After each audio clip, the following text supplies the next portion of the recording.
Hey, welcome to Roll 1. This is an introduction video of what has happened before episode 1.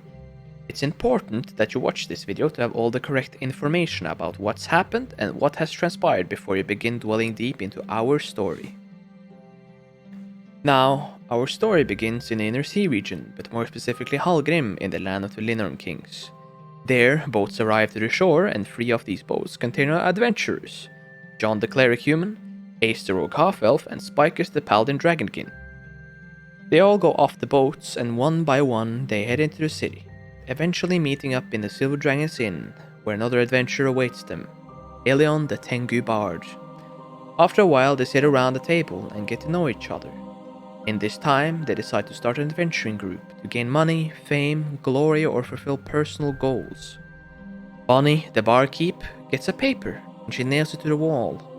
Ace gets curious and takes the paper and brings it back, revealing a quest asking a party to deliver some mining supplies to the nearby island. They ask Bonnie about the quest, and they get information on how to start an adventuring group and where to go. So before going to bed that evening, they plan everything, and their plan goes into motion the following day.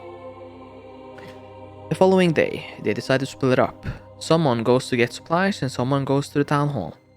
In that time span, Spikes was convinced he could fly, so he jumped and tried enough times to knock himself out. Ace then had to go to the church to get him healed, and they said it would be free if he completed a small task for them of finding someone. In that small task, he found Frog Greyhand, the barbarian NPC. Him and Greyhand defeated some goblins, becoming friends, and Ace convinced him to join the party. Now, after gathering everybody and healing Spicus, they went to the town hall and formed the adventuring group called the Historians, with Ace as the group leader. After forming the group, they got some extra information on the quest, and that they had 2 days to prepare for a 10-day boat journey. In that time span, John and Spicus went to the harbor. John fished while Spicus wanted to dive for treasure. Unfortunately, Spicus forgot to take off his armor and gear, ultimately dying from drowning. John did everything in his way to save Spicus, but it was too late, only recovering his corpse. John then took Spicus' gear and equipment, as it would be useful for the trip, and he then gave Spicus a small burial by dumping his corpse into the water. Now, Ilion, Ace, and Greyhand proceeded to shop for supplies, and encountering a woman that they ended up taking with them on their trip, Twilili the Wizard. At the end of the day, they gather back at the Silver Dragon's Inn to rest and have some fun, some mishaps, and drinks for the next 2 days. In the morning, the group head out to the harbor, going on a large ship with no one but themselves and one tall dwarf that they assumed was the captain. Now, the captain only spoke Dwarven, and since Greyhand was the only one that could speak it, he became the translator of the group. The captain explained that the ship ride is free as long as everyone does a little labor, like managing the sails, making food, swabbing the deck. They all agreed, and the boat ride to Avaraka started. After some days, something happens. The group is assaulted on the boat by Grindylows, a type of water goblin. They fought hard and brave, but in the end the Grindylow got a critical strike on John, leading to his death. The group was devastated. They put the goblin corpse in a pile, and after a couple days, suddenly a purple light came from the pile, and out of the pile, Flynn the human warlock came out. They were surprised and defensive as soon as he appeared, but after explaining what was a spell that went wrong, they calmed down and got to know Flynn. Flynn decided to stick with the group, and they accepted him. And on one of the last days, a hurricane struck. They managed to survive the hurricane, but everyone fell unconscious from being exhausted trying to save the ship from sinking. After waking up, they found themselves on the shore of Avaraka, the half-orc city. But Ilion was missing, and the only thing they found was his drumsticks, so they assumed he was dead and moved on. They proceeded with the quest, finding out where they need to deliver the supplies through some locals giving them directions, and after heading to the location, they fought against some gnolls that ambushed them. But it was no problem for the group, so they delivered the crate to a mining operation led by some dwarves. They got paid and was offered another quest. It was a quest to go in the wild of Avaraka to investigate 5 caves in the area if they had any metal. Ace, of course, accepted this as there was nothing more for them to do. After accepting the quest, they get a rough map over the caves, and they head back to town without any trouble, and after getting there, they shop for supplies and other stuff they might need for the trip, and explore the town. So, Greyhand and Ace goes to the town hall to talk to the leader of this town, Bravok the half-orc. He gives them a small task to do on the side. Every hobgoblin head they bring back, they get a gold piece. So, Ace accepts this not only for the money, but getting the half-orc's respect because of his elven heritage. After reuniting with everyone, they head out for their big adventure. They start the trip, reaching the first cave by the second day of travel. They go inside the cave, seeing if there's any metal, but they only find minerals. Going deeper inside the cave, they see a small light and the sound of someone vigorously eating something. They look around the corner to see a hulking humanoid creature of some kind, eating and devouring what looks like a human. They see this and they plan an attack, as they're pretty sure this is a big threat. After a tough battle with this hulking creature, they've come out victorious and rest in the cave for the night. They head out the next day, and after a little bit of traveling, they encounter someone. They encounter Bazaar, the half-orc bard. After chatting with him a little bit, Bazaar joins them, as Ace invites him, thinking it's a good idea to have a little bit of entertainment on the trip. And more numbers means it's safer. After going further, they hear a real loud roar. Far, far, far away, and it's in the direction they're going. So they look at the map and see that they can avoid it, but it will extend the trip to the next cave from 3 days to 5. They decide to push onwards, going straight, and after 3 days of traveling into a swamp, they encounter something huge. They encounter a big monster with 7 draconic-looking heads. They realize their big mistakes and tries to go around it, but Twilily accidentally alerts it, forcing them to take a stance. Their fight with it goes horrible, and they are on death's door, as Flynn casts his last spell. Bone Shaker, he says. He makes the monster fall. They're safe once again. They continue their travels. After this event, they push onwards out of the swamp, encountering a thunder beast, which Greyhand proceeds to lead away from the group to save them. He luckily survived this encounter, but when he came back, you could see that he was critically injured. They finally make it to the last stretch of the way to the last cave, which is a small path on the side of a mountain, going up. Here the temperature drops as they travel far up, and in this path they encounter 2 things that looks like an ice sculpture of a humanoid. They try to get past them without touching them, but one of the adventurers tripped, and as soon as they make contact, they awoke. After being awoken, they try to push off the mountain, in which they are unsuccessful the first time. So a battle ensues, but unfortunately Greyhand is pushed off the path by one of these ice monsters. He falls and survives actually. After finishing the last ice monster off and thinking of Greyhand, Ace takes a small boulder and drops it off the cliff to ensure that the ice monster died. But the ice monster died from the fall, and the rock ended up killing Greyhand instead. Now, the group found the cave at last, and in there they mourned Greyhand a little bit, but decided to stay strong because that's what he would want, deciding to rest before going further. After resting, they proceed into the cave and find that there are 2 paths, one to the left and one straight ahead. They decide to go left and encounter a deadly pit trap. They survive it, and Bazaar heals them. At the end of this path, they come in a huge cavern area with a big water puddle in the corner. Ace spots someone in the cave. He spots Ripswitch, the gunslinger goblin. Ripswitch doesn't hide, and just tells them he was there to find valuables. And they agree to look together. And he joins the party because he doesn't have anything better to do. And so they go and check out the water puddle.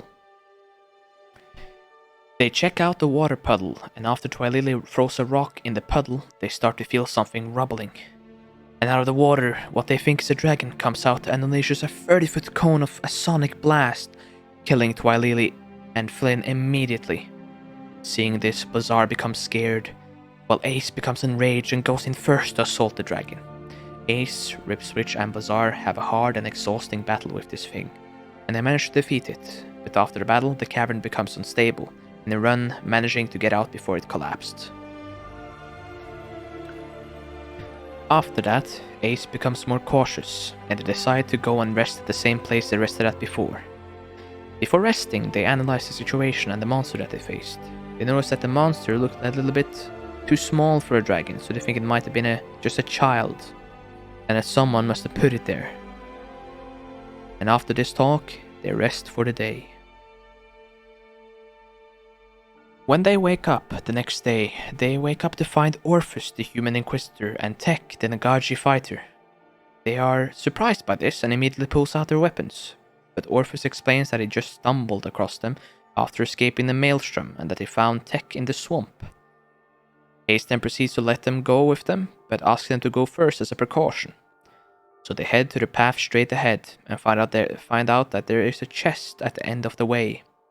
So Tech opens it only to be bitten by a mimic, which they dispatch off and save Tech's life. Tech now feels like he owes them his life. And they also find out that in this cave there is no metal, just minerals like the last one. They start their journey to the next cave and proceed to head down the mountain. Now when reaching the bottom, they decide to check out if Greyhound might still be alive. They go to the area to find his corpse. They give him their respects, and Ace takes Greyhound's notebook to continue Greyhound's story. They then proceed to the next cave, where on the way after 2 days of traveling, encounter Tirana, the NPC human wizard. Ace, being cautious, pulls out his bow to make sure she's friendly. She says she's not a friend nor enemy. They lower their weapons and talk. She says she's going that way and points towards the caves, and Ace suggests her joining them since they're going the same way. She declines on joining the group but joins them on the path there because it's safer. After meeting Tirana that night, Ripswitch disappears, leaving a note saying that he's going on his own and that it wasn't for him. Ace accepts this, and they march towards the next cave. After encountering an ambush from a hobgoblin and goblin party and defeating them swiftly, they use about 1 extra day to reach the cave, in which they encounter a big humanoid monster like in the first cave. This monster is taller, bulkier, and has a foul stench to him.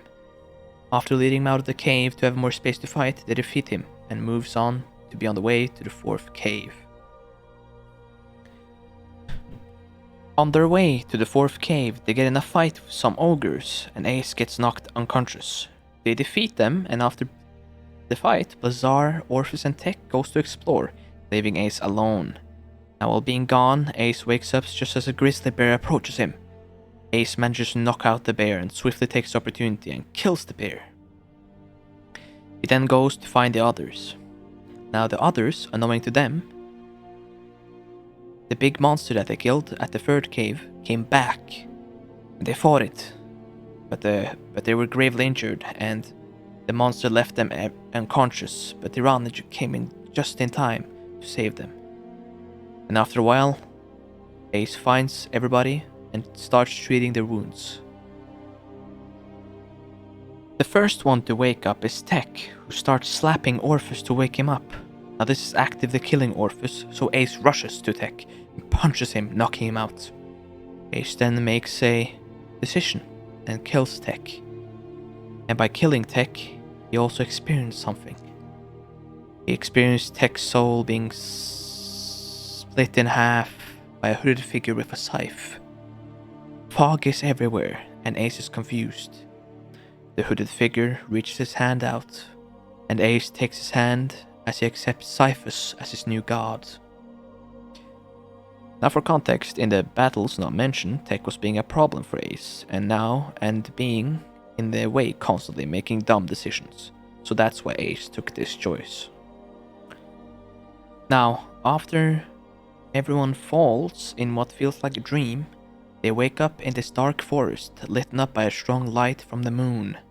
They are together, but without Tech.